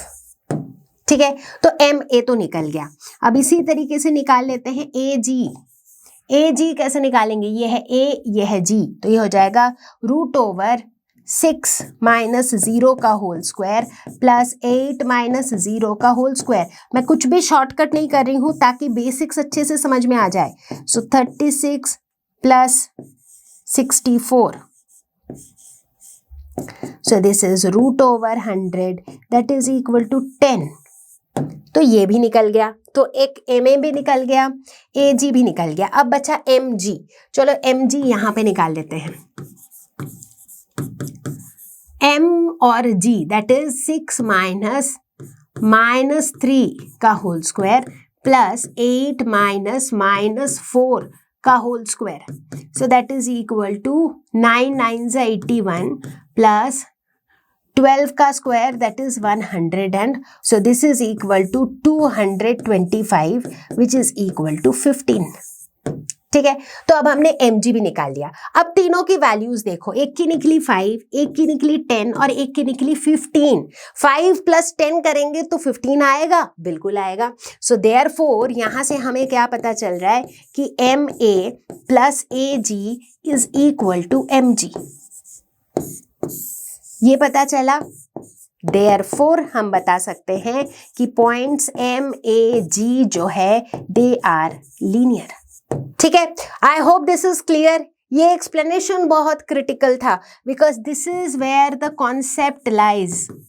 अगर ये कॉन्सेप्ट ही समझ में नहीं आएगा, दिमाग को स्ट्राइक नहीं करेगा, तो आप इस क्वेश्चन को अप्रोच ही नहीं कर पाओगे। एक बार वो आ गया तो ये तो आसान था यार, डिस्टेंस फॉर्मूला लगाने में क्या ही है, कुछ भी नहीं है ना। स्क्रीनशॉट लेना हो तो ले लो। तो चलो अब देख लेते हैं हम अगला question, that is question number 4। यहां पर बोला जा रहा है using the origin as one vertex. ठीक है, ओरिजिन को हमें एक वर्टेक्स मानना है। Plot the vertices of a right angle triangle that is isosceles triangle. ठीक है, हमें क्या करना है, चलो पहले फर्स्ट पार्ट करेंगे। ठीक है, लेट अस से ये हमारा कोऑर्डिनेट प्लेन है, ये हमारा ओरिजिन है। अब इस ओरिजिन को ही हमें उस आइसोसेलेस ट्रायंगल का एक वर्टेक्स मानना है। आइसोसेलेस ट्रायंगल क्या होता है, जिसके दो साइड्स बराबर हो। एग्जैक्टली ठीक है, तो हमने मान लिया कि यार ये जो है ना, दिस इज वन वर्टेक्स। ठीक है, एक बहुत इजी वे क्या है, आइसोसेलेस ट्रायंगल बनाना है। लेट्स से कि दिस इज 1 2 3 4। इसी तरीके से लेट्स से इधर भी जो है इट इज 1 2 3 4। चीजों को सिंपल रखते हैं। आइसोसेलेस ट्रायंगल में दोनों साइड बराबर होने हैं, एक वर्टेक्स ये हो रहा है। ठीक है, तो यहां से लिया हमने 4 यूनिट्स, यहां से भी लिया हमने 4 यूनिट्स और इन दोनों पॉइंट्स को कर दिया ज्वाइन। ठीक है, बड़े ध्यान से देखो क्या किया हमने। We did something very simple. Question ने बोला था कि भाई ओरिजिन को एक वर्टेक्स बना लो, बना लिया। अब इस ओरिजिन से इधर भी हमने 4 यूनिट्स लिया, ओरिजिन से इधर भी हमने 4 यूनिट्स लिया। ठीक है, और फिर इन दोनों पॉइंट्स को जो है हमने ज्वाइन कर दिया साथ में। तो अब ये जो ट्रायंगल हमें मिला, this triangle is an isosceles triangle. Isosceles triangle क्यों है, क्योंकि इसकी लेंथ भी 4 है, इसकी लेंथ भी 4 है, 2 sides are equal, so this is isosceles triangle. ठीक है, अब हमें इसके वर्टिसेस को प्लॉट करने, मतलब इनके वर्टिसेस के कोऑर्डिनेट्स हमें बताने हैं। ठीक है, तो चलो बता देते हैं। लेट अस से this is point A, let us से दिस इज पॉइंट बी। ठीक है, तो अगर हम इसके वर्टिसेस की बात करें, वर्टिसेस ऑफ दिस ट्रायंगल, तो फिर क्या होगा, एक के कोऑर्डिनेट्स क्या होंगे। ए का देखो, x coordinate is 0, y coordinate is 4 unit, that is 0, 4। अगर हम बी की बात करें, सो बी के केस में x coordinate is 4, y coordinate is 0, और अगर ओ की बात करें तो इट इज ओरिजिन, सो 0, 0। तो ये जो है ये हो जाएंगे इस आइसोसेलेस ट्रायंगल के वर्टिसेस। ठीक है, सिंपल था।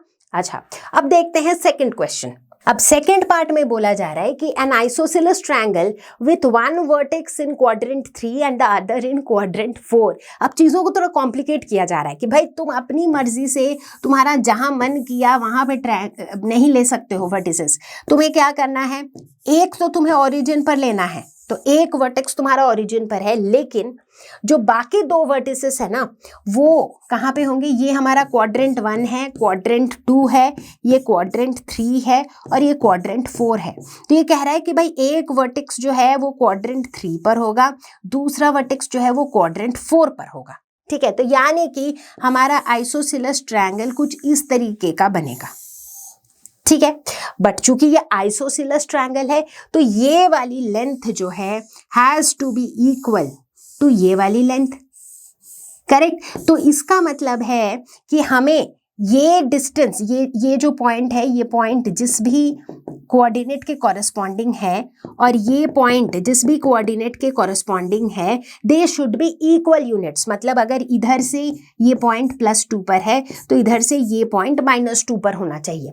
सिमिलरली ये वाला जो y कोऑर्डिनेट है, इन दोनों पॉइंट का they need to be same, क्योंकि देखो ना ये जो है ये ऐसे ज्वाइन हो रहा है ना, so this joining is happening through a straight line. तो मतलब अगर लेट अस एज्यूम कि, और ये नेगेटिव y एक्सिस है, लेट अस एज्यूम कि this is let's say this is -2, तो उस केस में ये इसका जो इधर वाला जो y कोऑर्डिनेट होगा that will also be same for these 2 points. मतलब इन दोनों पॉइंट का वो जो y कोऑर्डिनेट है that also needs to be the same. ठीक है, तो ये हो गया +2 एंड लेट अस से दिस पॉइंट इज -2। बात समझ में आ गई? बात समझ में आ गई how come this is isosceles triangle. तो चलो अब जो ये वाला आइसोसेलेस ट्रायंगल हमारा बन गया, इसके वर्टिसेस को नेम करते हैं। ये ओरिजिन था, let us call this point A, let us call this point B। ठीक है, अब जो है हम इनके कोऑर्डिनेट्स लिखेंगे। ठीक है, कैसे लिखेंगे हम इनके कोऑर्डिनेट्स, आई मीन इनके वर्टिसेस के कोऑर्डिनेट्स लिखेंगे। ठीक है, तो चलो इनके वर्टिसेस देखते हैं। एक तो O है जो कि ओरिजिन है 0 0। अब चलते हैं A की तरफ। अब ये जो पॉइंट A है, इस पॉइंट A के कोऑर्डिनेट्स हम कैसे लिख सकते हैं? सो देखो इसका x कोऑर्डिनेट क्या हो जाएगा, इसका x कोऑर्डिनेट हो जाएगा -2 और इसका y कोऑर्डिनेट क्या हो जाएगा, वो भी -2। ठीक है, ये भी -2, ये भी -2। अगर हम B की बात करें तो B के केस में देखो x कोऑर्डिनेट हो जाएगा +2। ये जो पॉइंट B है इसका x कोऑर्डिनेट +2 है, y coordinate -2, so this is +2 -2। तो ये हो जाएंगे इसके वर्टिसेस के कोऑर्डिनेट्स। तो यहाँ पर कैच क्या था, क्योंकि इनकी प्लेसमेंट्स बता दी गई थी और हमें ये पता है कि भाई ये दो साइड्स को हमको बराबर कराना है। चूंकि दोनों साइड्स बराबर कराना है तो इनके जो x कोऑर्डिनेट्स होंगे, अब ऑब्वियसली क्वाड्रेंट चूंकि अलग अलग है तो एक पॉजिटिव होगा एक नेगेटिव होगा, लेकिन मैग्नीट्यूड वाइज ये जो दोनों पॉइंट्स हैं, इन दोनों पॉइंट्स के x और y कोऑर्डिनेट सेम होने चाहिए। ठीक है, बात समझ में आ गई? सेम मतलब नॉट सेम, जैसे अगर 2 है तो 2 ही होना चाहिए, एक का 2 है एक का 5 है, ऐसे नहीं चलेगा, तो फिर आपका ये लेंथ जो है वो भी ऑल्टर हो जाएगा, राइट। तो इस तरीके से जो है हमने इन ट्रायंगल्स को प्लॉट कर दिया। तो चलो अब देखते हैं हमारा अगला क्वेश्चन नंबर 5। यह क्वेश्चन कह रहा है given the points A, B and C, 3 points with coordinates दिए हुए हैं, show that they lie on a circle K whose centre is the origin O, what is the radius of the circle. हमें 3 points दिए हुए हैं, हमें ये बताना है कि वो उस सर्कल पे लाई करते हैं। तो हमने एक सर्कल बना लिया है, लेट अस से इस सर्कल का ओरिजिन का जो सेंटर है that is the origin O। ठीक है, अब मैंने ना क्वाड्रेंट्स भी बना रखे हैं 1 2 3 4, क्यों? ताकि हम ये लोकेट कर सके कि ये पॉइंट्स कौन से क्वाड्रेंट पर प्रेजेंट है। जैसे कि A 1, -8, राइट, मतलब x coordinate is positive but y coordinate is negative, यानी कि ये जो पॉइंट A है ये कहाँ पर लाई करेगा, ये क्वाड्रेंट 4 पे लाई करेगा, पॉइंट A। ठीक है, पॉइंट B -4, 7, मतलब x कोऑर्डिनेट नेगेटिव है बट y कोऑर्डिनेट पॉजिटिव है, यानी कि जो B है वो क्वाड्रेंट 2 में लाई करेगा। C -7, -4, यानी कि C जो है ये क्वाड्रेंट 3 में लाई करेगा जब x और y कोऑर्डिनेट दोनों ही नेगेटिव है। ठीक, हमें बताना है कि क्या ये तीनों इस सर्कल पर लाई करेंगे, सर्कल के ऊपर लाई करेंगे या नहीं। ये हम कैसे बता सकते हैं? मान लो अगर ये पॉइंट B यहाँ पर लाई करता है, अगर पॉइंट C यहाँ पर लाई करता है, अगर पॉइंट A यहाँ पर लाई करता है, अगर ऐसा होता है तो फिर OC, OA, OB इन सब की वैल्यू सेम होनी चाहिए, क्योंकि सर्कल का रेडियस तो सेम ही होगा, राइट। इस क्वेश्चन का जो फर्स्ट पार्ट है उसमें हम लिख सकते हैं कि if OA is equal to OB is equal to OC which is the radius of the circle, then A, B, C lie on the circle। Right. तो फर्स्ट पार्ट का जवाब यही है कि अगर OA, OB, OC तीनों की length बराबर आती है और वो जो लेंथ होगी अगर बराबर आती है तो वो लेंथ जो है that will be the radius of the circle. अगर ये लेंथ बराबर आती है इसका साफ मतलब है कि भाई ABC जो है सर्कल पर लाई करती है। ठीक है, तो अभी क्या करना है, हमें OA, OB और OC की वैल्यूज निकालनी है यूजिंग डिस्टेंस फॉर्मूला, क्योंकि O का तो कोऑर्डिनेट हमें पता ही है 0, 0 है। ABC की कोऑर्डिनेट्स हमें दी हुई है यहाँ पर A, B और C की। ठीक है, तो चलो निकालते हैं, पहले OA निकालेंगे। So OA will be equal to root over A है 1, सो 1 माइनस 0 का whole square plus minus 8 minus 0 का होल स्क्वायर, तो ये हो जाएगा root over 1 plus 64 that is root over 65। इसी तरीके से चलो OB की वैल्यू निकालते हैं। रूट ओवर B का दिया हुआ है दैट इज माइनस 4 माइनस 0 का होल स्क्वायर प्लस 7 माइनस 0 का whole square, so this will be equal to root over 16 plus 7 7 जा 49, so this is equal to root over 65। अब OC बचा है, अगर OC भी रूट ओवर 65 आ गया तो मतलब ये तीनों सर्कल पे लाई करते हैं। So OC will be equal to root over C का दिया हुआ है माइनस 7 माइनस 0 का whole square plus minus 4 minus 0 का whole square, so this is equal to root over 49 plus 16 that is equal to root over 65। चीजें बिल्कुल crystal clear हो गई हैं, क्योंकि OA की वैल्यू, OB की वैल्यू और OC की वैल्यू, तीनों की वैल्यू सेम आ चुकी है। इसका मतलब दे लाई ऑन अ सर्कल, सो इसका मतलब point ABC lie on the circle, और इस सर्कल का रेडियस कितना है ये भी आ चुका है। रेडियस की वैल्यू कितनी आई है, radius is root over 65 units, तो ये इसका रेडियस है। और इस तरीके से हमने फर्स्ट पार्ट को कर लिया है सॉल्व। ठीक है, अब हम लोग देखेंगे second part of the question. Second part क्या कहता है, अब हमने दो नए पॉइंट्स इंट्रोड्यूस किए। तो अब सेकंड पार्ट में पूछा जा रहा है कि यार अगर हमने ये दो नए पॉइंट्स इंट्रोड्यूस किए D और E जिसके कोऑर्डिनेट्स दिए हुए हैं, तुम मुझे ये बताओ whether D and E lie within the circle और आउटसाइड द सर्कल, कि भाई D और E कहाँ लाई करेगा। जैसे अभी तो हमने देख लिया कि भाई C, B ये सब तो सर्कल पर ही लाई करते हैं, सर्कल के ऊपर ही लाई करते हैं। अच्छा, ये हम कैसे बता सकते हैं। अब क्या करेंगे हम लोग, मान लो D है, अगर लेट्स से कि D यहाँ लाई कर सकता है, D यहाँ भी लाई कर सकता है, राइट। अगर यहाँ लाई किया तो सर्कल के अंदर लाई करता है, यहाँ लाई किया तो सर्कल के बाहर लाई करता है। यानी कि हम अगर OD की वैल्यू निकाल ले, अगर OD की वैल्यू सर्कल के रेडियस से कम हुई तो अंदर लाई करता है, राइट। सो हम क्या बोल सकते हैं कि if OD is less than the radius, right, then D lies within the circle।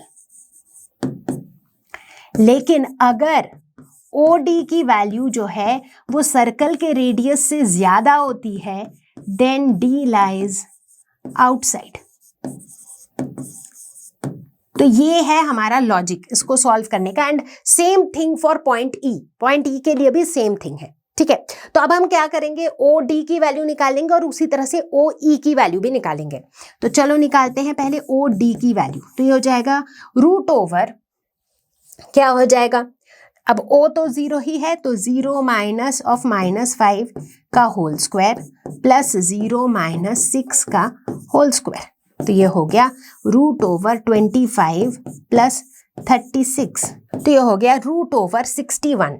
और सर्कल का रेडियस कितना था, रूट ओवर 65, तो यानी कि ये जो रूट ओवर 61 है this is less than the radius of the circle, right. Therefore D lies within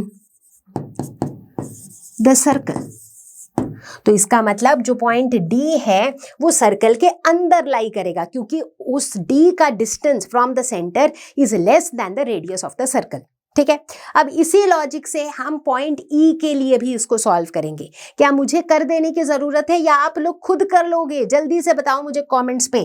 क्या करना है? कुछ खास नहीं, ओ ई की वैल्यू कैलकुलेट करनी है, फिर देखना है कि क्या ओ ई की जो वैल्यू निकल के आई है वो रेडियस से कम है या ज्यादा। बेस्ड ऑन दैट आप बताओगे कि ई इस सर्कल के अंदर लाई करेगा या बाहर। आई थिंक इतना छोटा सा टास्क तो मैं होमवर्क के तौर पे दे ही सकती हूँ, तो आप इसे करना और मुझे कमेंट्स में जरूर बताना कि क्या आप इसको कर पाए। तो मेरे प्यारे बच्चों, इसी के साथ हम आ पहुंचे हैं इस वीडियो के आखिरी क्वेश्चन पर। एंड ट्रस्ट मी, ये जो आखिरी क्वेश्चन है ये काफी इंटरेस्टिंग और कॉन्सेप्चुअल क्वेश्चन है।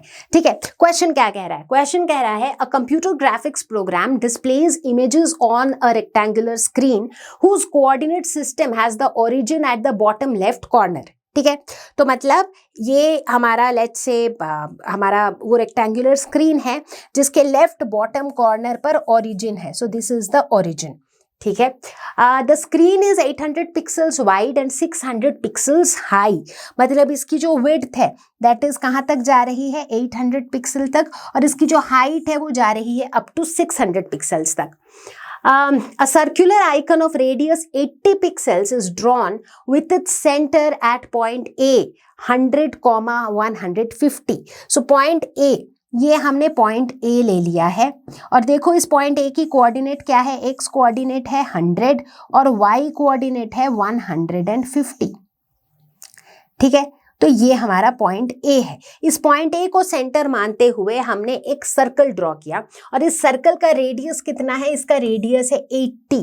तो यानी कि इस सर्कल का जो ये रेडियस है ना, दिस रेडियस इज 80। तो ये एक सर्कल ड्रॉ किया गया। ठीक है भाई।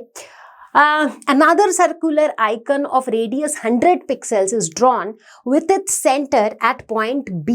एक और सर्कल बनाया गया, उसका रेडियस स्लाइटली बड़ा था, दैट वाज 100 पिक्सल के रेडियस का एक सर्कल बनाया गया जिसमें पॉइंट B को रेडियस माना गया। और पॉइंट B के कोऑर्डिनेट्स क्या हैं? देखो पॉइंट B के कोऑर्डिनेट्स क्या हैं, यहां से देख सकते हो, दिस इज 250 और इस तरफ अगर हम जाएं तो इस तरफ इट इज 230 रफली। इसको अगर ऐसे ज्वाइन करें सो दिस पॉइंट इज रफली 230। ठीक है, तो ये पॉइंट बी के कोऑर्डिनेट्स हैं। ठीक है, और पॉइंट ए के कोऑर्डिनेट्स हैं। ठीक है, determine whether any part of either circle lies outside the screen. तो एक बात बताओ, ये जो दोनों ही सर्कल है, अब देखो कोऑर्डिनेट के हिसाब से इस क्वेश्चन में आपको डायग्राम दिया हुआ नहीं रहेगा, आपको इसे ड्रॉ करना है।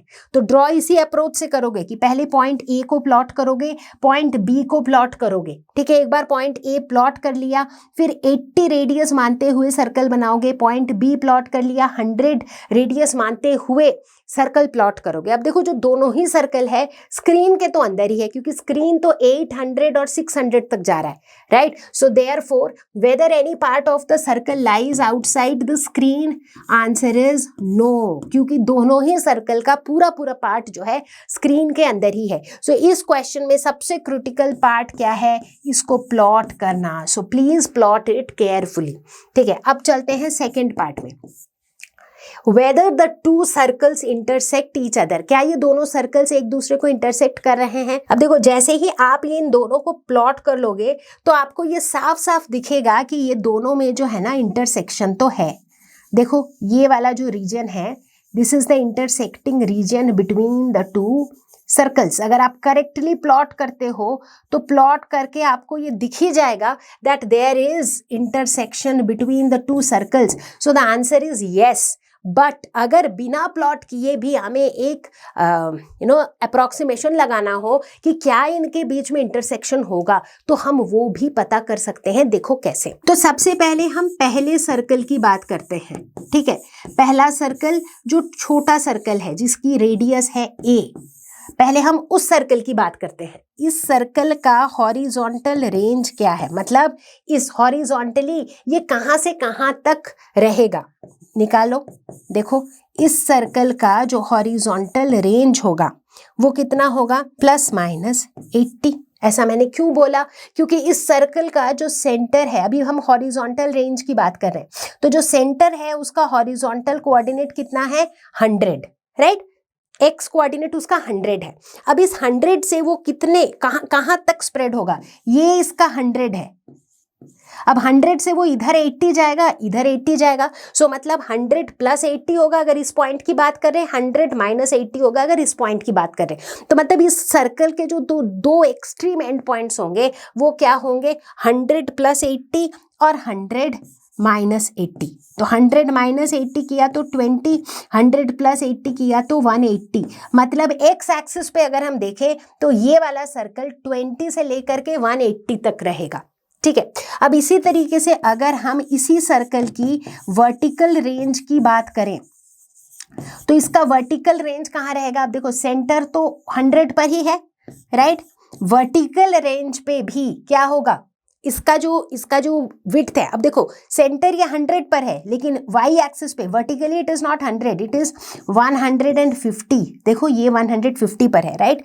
सो this is not 100, so this is 150। But ये वाला जो डिस्टेंस है ये भी तो 80 ही होगा, ये वाला जो डिस्टेंस है ये भी 80 ही होगा। बात समझ में आ रही है। सो 150 प्लस माइनस 80 मतलब मिनिमम होगा 150 माइनस 80 दैट इज 70, मैक्सिमम होगा 150 प्लस 80 दैट इज 230। तो मतलब इस सर्कल का जो नीचे का सबसे लोएस्ट पॉइंट होगा उसका कोऑर्डिनेट 70 होगा, जो इसका सबसे हाईएस्ट पॉइंट होगा उसका कोऑर्डिनेट 230 होगा।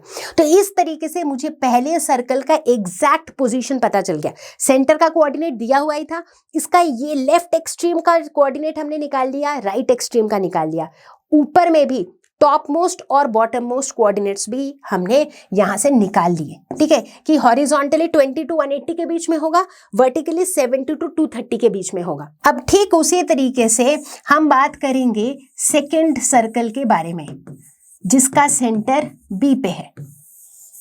ठीक है, अब इस सर्कल के हॉरिजॉन्टल रेंज की बात करते हैं, चलो। ठीक है, तो इसका हॉरिजॉन्टल रेंज क्या होगा, उसके लिए देखो इसका सबसे पहले देखो कि भाई इसका जो एक्स कोऑर्डिनेट है वो कितना है। इसका एक्स कोऑर्डिनेट है 250। अब 250 में से प्लस माइनस इसका रेडियस है 100, तो मतलब इसकी जो मिनिमम वैल्यू हो सकती है दैट इज 150, इसकी मैक्सिमम हो सकती है 350। यानी कि ये वाला जो सर्कल है ये 150 कोऑर्डिनेट से 350 कोऑर्डिनेट तक जाएगा। अब इसके हॉरिजॉन्टल के साथ कंपेयर करो, ये 20 से 180 तक जाएगा। सो 20 से 180 जाएगा, दूसरा वाला 150 से जाएगा। तो मतलब ये जो 150 टू 180 है वो ओवरलैपिंग हो गया ना। 150 से 180 तक ये सर्कल भी रहेगा और 180 तक ये भी रहेगा। सो 150 से 180 तक ये भी रहेगा, 150 से 180 तक ये भी रहेगा हॉरिजॉन्टल कोऑर्डिनेट में। सो इसका मतलब ये जो नंबर है ना, ये नंबर हमें क्या बता रहा है कि 150 से 180 हॉरिजॉन्टल रेंज जो है वहां पर दोनों सर्कल्स रहेंगे। सो बेसिकली ये वाली जो कॉमन एरिया जो है ना, ये कॉमन एरिया जो है इसी 150 और 180 हॉरिजॉन्टल कोऑर्डिनेट में ही फॉल कर रहा है। मतलब इसका अगर हम हॉरिजॉन्टल देखेंगे ना तो इट इज बिटवीन 150 टू 180, मतलब इसका एक्सट्रीम और इसका एक्सट्रीम अगर देखेंगे तो ये 150 टू 180 के बीच में लाई करेगा। अब उसी तरीके से हम बात करते हैं ये सेकेंड सर्कल के वर्टिकल रेंज की। ठीक है, इसका अगर हम देखें तो इसका वाई एक्सिस है 230, राइट। सो 230 प्लस माइनस 100, तो इसकी रेंज हो जाएगी 130 से लेकर के 330 तक। अब हम वर्टिकल रेंज की बात कर रहे हैं। अब इस वर्टिकल रेंज को पहले सर्कल से कंपेयर करो, ये 70 टू 230 है, 230 तक रहेगा ये, और ये 130 से 330 तक है। तो इसका मतलब ये 130 से 230 तक का जो रेंज है, यहाँ पर 130 से 230 तक का जो रेंज है उसमें दोनों रहेंगे, राइट। तो यानी कि इस रेंज को देखते हुए भी हमें पता चल रहा है कि यार ये जो दोनों सर्कल्स है ना, they will intersect each other. ठीक है, तो मैंने ग्राफिकली भी बता दिया और विदाउट ग्राफ भी बता दिया कि आप कैसे आइडिया लगाओगे कि क्या ये आपस में कोइंसाइड करेंगे। ये क्वेश्चन बहुत इजी नहीं है, थोड़ा सा ट्रिकी क्वेश्चन है, इसीलिए spend some time on this question. इसको प्लॉट करो अच्छे से, इसका हॉरिजॉन्टल और वर्टिकल रेंज को समझो, तब जाके ये कॉन्सेप्ट आपको बिल्कुल क्लियर आएगा। तो बच्चा बाटी, इसी के साथ हम आ पहुंचे इस वीडियो के एंड तक, और मैं उम्मीद करती हूँ कि सीबीएसई क्लास 9 मैथ्स का ये पहला वीडियो आप लोगों को जरूर पसंद आया होगा। और अगर आप लोगों को ये वीडियो पसंद आया है तो आप लोगों को मेरे साथ इस पूरे सीरीज में जुड़े रहना है, जिसके अंदर पहले हम हर चैप्टर के इसी तरीके से वन शॉट वीडियोस कवर करेंगे, उसके बाद हम हर चैप्टर के कुछ एक्स्ट्रा क्वेश्चंस भी आपके लिए सॉल्व करेंगे ताकि आपके मैथ्स के कॉन्सेप्ट्स हो जाएं बिल्कुल क्रिस्टल क्लियर। और बाय द वे, अगर इस वीडियो को देखने के बाद आपके कॉन्सेप्ट्स हुए हैं क्रिस्टल क्लियर, तो आपको क्या करना है? वही करना है जो आप हमेशा करते आए हो। आपको कमेंट्स में लिखना है कॉन्सेप्ट हुआ क्रिस्टल क्लियर। इसके अलावा अगर आपकी कोई और भी फीडबैक है तो please do let me in the comments. I make sure कि मैं ज्यादा से ज्यादा कमेंट्स को एवरीडे बेसिस पर पढ़ा करूं और उनको रिप्लाई भी करूं। तो मैं जल्दी ही मिलती हूं आप सभी को अगले वीडियो के साथ। तब तक के लिए take care, stay safe, bye bye.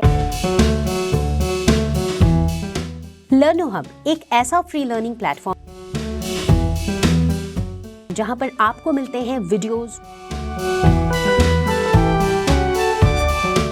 Notes,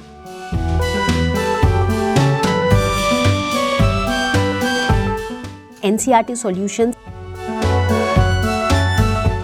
sample papers and online tests absolutely free of cost. लर्नो hub class 11-12 YouTube channel, अगर आप या आपके जान पहचान का कोई तैयारी कर रहा है नीट या जेईई का, तो हमारे यूट्यूब चैनल पर है लर्नो हब नीट पे जीत, जेईई पे जीत का complete course absolutely for free. इनमें चैप्टर्स की डिटेल्ड एक्सप्लेनेशंस, लाइव क्लासेस, ढेर सारे क्वेश्चंस और प्रीवियस ईयर क्वेश्चंस डिटेल्ड में कवर्ड हैं। और तो और you can ask all your doubts absolutely for free at Ask Questions section of Learno Hub. हमारा एंड्रॉयड ऐप भी है। आप 1-on-1 क्लास लेना चाहते हो तो है Learno Hub स्वयं at a very affordable price.